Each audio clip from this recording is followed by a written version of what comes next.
हम मौजूद हैं छोटी काशी यानी कि राजस्थान की राजधानी जयपुर में। मैं हूं आशीष, मेरे साथ है मेरे सहयोगी सौरभ भट्ट।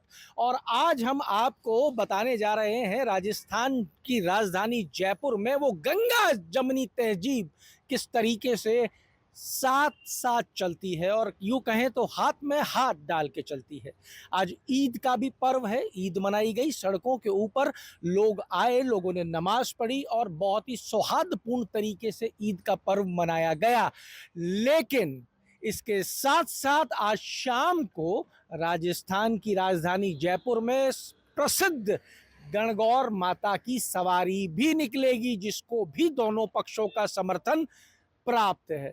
गणगौर माता की सवारी यहाँ पे राजाओं के समय से निकलती आ रही है। क्यों निकलती है? ये पर्व इसलिए मनाया जाता है कि पार्वती जी ने शिव जी को पति के रूप में पाने के लिए बहुत घनघोर तपस्या की, और जब वो पति के रूप में मिले तो उसके बाद में इस पर्व को लोगों ने मनाना शुरू किया है। महिलाएं अपने घर के अंदर शिव और पार्वती की पूजा करती हैं और पूजा के बाद में वो शिव और पार्वती को लेके निकलती हैं नगर भ्रमण पे, घुमाने के लिए लेके जाती हैं नव विवाहित जोड़े को। कामना रहती है कि अपना शादीशुदा जीवन अच्छा चले, कामना रहती है कि बच्चों के जीवन में कोई व्यवधान ना आए। शंकर सब कुछ काट देते हैं, लेकिन जयपुर में गंगा जमनी तहजीब जो है वो बहुत ज़बरदस्त तरीके से देखने को मिली है। बिल्कुल, देखिए आशीष जी, आज सुबह जब ईद की नमाज हुई तो हिंदू संगठनों ने जो जो नमाज का जो कारवा था उसके ऊपर फूलों की वर्षा की और उनका स्वागत किया। मुस्लिम एक भाईचारे का एक माहौल देखने को मिला। और अब शाम को, अब से थोड़ी देर बाद परकोटे के अंदर जो है गणगौर की सवारी निकलेगी। आज आज और कल 2 दिन ये जो गणगौर का जो प्रोसेशन है ये जयपुर में निकलता है और ये परंपरागत रूप से सदियों से मनाया जा रहा है। और इसको देखने के लिए सिर्फ ये इतना प्रसिद्ध है कि विदेशों से लोग इस कार्यक्रम को देखने के लिए यहाँ जमा होते हैं। लेकिन इस बार जो विदेशी सैलानियों की संख्या है वो शायद थोड़ी बहुत कम रहने की संभावनाएं हैं। वो जो युद्ध चल रहा है उसका इम्पैक्ट यहाँ देखने को नजर आएगा, क्योंकि जो हवाई यात्राएं वो भी कहीं ना कहीं प्रभावित हो रही हैं। लोगों के मनों में भी थोड़ी बहुत अनिश्चितता है, तो इसकी वजह से भी थोड़ा जो ये इंटरनेशनल टूरिस्ट है वो थोड़ा सा कम देखने को मिलेगा। लेकिन ये पूरा एक आप देखिए कि पूरा रंगों से सराबोर होता है। और जो पूर्व राज परिवार है जयपुर का, इनके जो पुराना महल है सिटी पैलेस, यहाँ से ये गणगौर का प्रोसेशन है जो यह विधिवत पूजा के द्वारा इसको यहाँ से यात्रा करके निकाला जाता है और भ्रमण पे निकलती हैं माता जी। पर खूबसूरत बात जो है साहब वो ये देखने वाली है कि जहां पे दिन में नमाज हो रही है, ऐसे अवसर बहुत कम आते होंगे। अगर आप इतिहास उठाओ 1000 साल का, तो मुझे लगता है 1000 बार भी ऐसा नहीं हुआ होगा।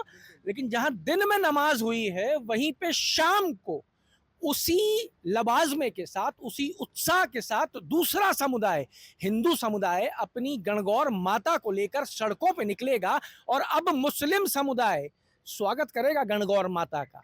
ये जो खूबसूरती है जयपुर की, ये हाँ, ये देखिए, ये इस तरीके का माहौल आपको सिर्फ जयपुर में ही देखने को मिलेगा।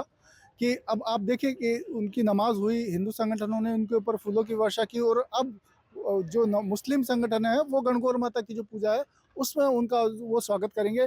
आप और पूरा आप कहिए कि इतना सेंसिटिव हो जाता है। कई कई शहरों में हम बात करते हैं कि इस तरह की जब घटनाएं होती है, आपस में 2 त्यौहार जब टकरा जाते हैं तो माहौल तनावपूर्ण हो जाता है। लेकिन जयपुर में आप देखिए तो बिल्कुल बहुत आप कह सकते हैं कि खुश मिजाज माहौल है। तो 2 नहीं सर, 3 हो गए। आप देखिए कि हमने आपको विजुअल दिखाए थे, आपने थोड़ी देर पहले अमर उजाला की खबर देखी होगी कि किस तरीके से जयपुर दिल्ली हाईवे के ऊपर नमाज पढ़ी गई। ड्रोन शॉट्स हैं बहुत जबरदस्त तरीके से। आपको बता दें जयपुर दिल्ली हाईवे पे ही आमेर वाली माता जी का मंदिर और नवरात्रे चल रहे हैं। नमाज पढ़ी गई, श्रद्धालु माता के दर्शन करने पहुंच रहा है, आज गणगौर भी मनाई जा रही है। ये सिर्फ और सिर्फ आपको कहीं देखने को मिल सकता है तो वो इसी छोटी या अपरा काशी में देखने को मिल सकता है। और आपको एक और मजेदार बात बताता हूँ कि आमेर की जो शिला देवी है उनके महल के नीचे ठीक एक मंदिर है जिसे हिंदू मावली देवी कहते हैं और मुस्लिम उसे परियों का बाग कहते हैं। वहाँ हिंदू भी आते हैं और मुस्लिम भी आते हैं और वहाँ एक तरीके से आप अपनी वो अपनी इबादत करते हैं, हिंदू अपनी पूजा करते हैं।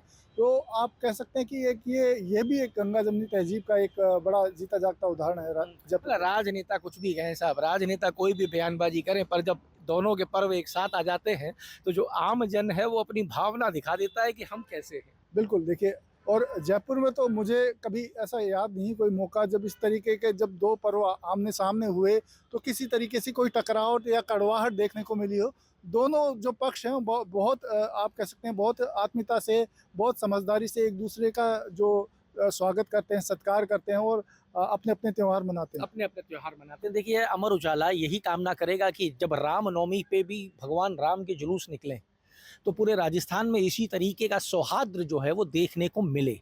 हालाँकि ईरान, अमेरिका, इज़राइल के युद्ध की वजह से राजस्थान में आज ईद भी हल्की फीकी रही है, क्योंकि शिया समुदाय ने ईद मनाने से मना कर दिया। उन्होंने काली पट्टियां पहनी, पुराने कपड़े पहने। गणगौर की भी बात की जाए तो जिस गणगौर को देखने के लिए, जिस गणगौर माता की पालकी को देखने के लिए, चांदी की पालकी, और वो भी सैकड़ों वर्ष पुरानी, जिसको देखने के लिए विदेशी पर्यटक टूट के पड़ता था, आज वो पर्यटक जयपुर उनको आज मिस करने वाला है। इस युद्ध का इम्पैक्ट जो है वो दोनों ही धर्मों के त्योहारों के ऊपर नज़र आया है।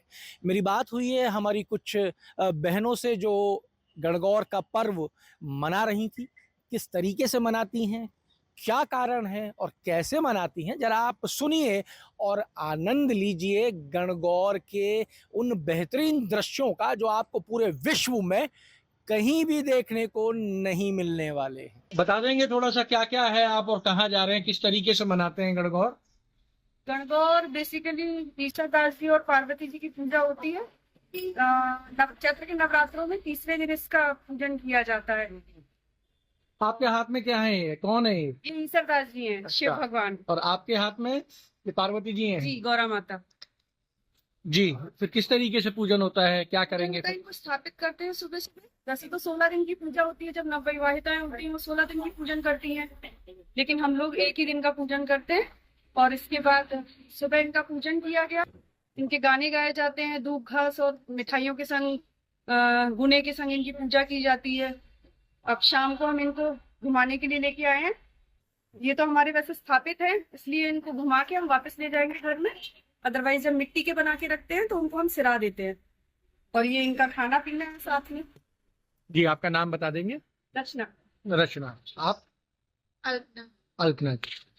आपके राज्य की खबरें, आपके शहर की खबरें सबसे पहले जानने के लिए देखते रहें अमर उजाला। चैनल को सब्सक्राइब जरूर कर लें और पाएं हर अपडेट।